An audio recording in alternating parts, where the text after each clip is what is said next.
Tandoori chicken. This is one of the most impressive and tastiest dishes you can make, and I'm going to show you how to do it step by step. Let's start with what to ask for at the butcher. I ask for a whole chicken cut in half, skinless and scored. Scoring is the slits that are made in the meat so that the marinade can penetrate the meat better and it just makes it tastier. Now, if you don't want a whole chicken, you can ask for all legs or all breast, but I recommend asking for bone-in chicken for this. It just tastes better. So we're going to get a large container that we don't care about because this is going to get very messy and we're going to make our marinade. So first we add plain yogurt. Then, of course, we're going to add our shan masala, tandoori masala. And I'm making 4 whole chicken here, and that's about 10 pounds of chicken. So I'm using 3 shan masala packets. But of course, in the caption, as always, I'm going to give you guys measurements for a more normal, smaller amount so that you can follow and adjust to whatever quantity you're making. Next is food coloring, and I know some of you are going to come at me in the comments section, but if you've ever gone to an Indian or Pakistani restaurant, how do you think they're getting the tandoori chicken red? They're using food coloring, and your mom probably used it too. And then we're adding some vegetable oil and some lemon juice. And even if you're careful, the food coloring makes such a mess, so you should probably wear gloves from the beginning, unlike me.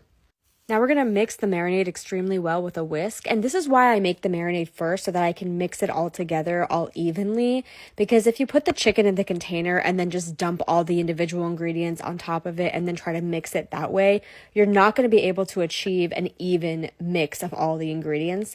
That's why I do it first. So just mix it really, really well, and you'll know it's mixed well when the food coloring is cohesive throughout. You don't have streaks of the red anymore. So just start taking each half of chicken one by one and start dipping it in the marinade. And we're going to get our hands dirty. That's why I finally put gloves on. And we're going to take the marinade and just start putting it into the scoring, like those slits that we had cut in the chicken. And you want to get the marinade into every little crevice so that there's flavor throughout the entire piece of chicken. And then just keep adding and mixing, and do this until every piece of chicken is coated completely.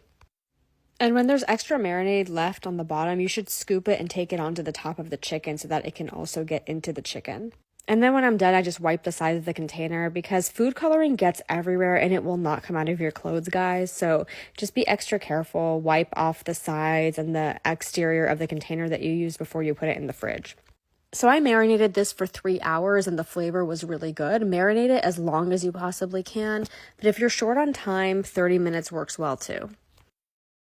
So grilling the chicken is always the part that intimidated me until I learned how to do it, and it's actually not so bad. So you're going to put your grill on high heat to warm it up for 5 minutes, and then after that, you're going to reduce the heat to medium-low. And keeping the flame on medium-low is really the key to ending up with juicy chicken that's not overcooked, because if your grill is too hot, the chicken is going to get overcooked and it will dry out. So keep your grill on medium-low. That's the most critical thing about this. And then we're going to add some cooking spray. I'm using grill mats to keep the grill clean, but if you don't have them, it's okay. You can just put the chicken directly on the grill or use foil, but the cooking spray is really important so that the chicken doesn't stick and start to tear. So after all of our chicken is on the grill, we're going to close the lid and then we're going to cook this for 15 minutes on each side. So after a 15-minute timer is up, we're going to flip the chicken. I'm going to show you that part next.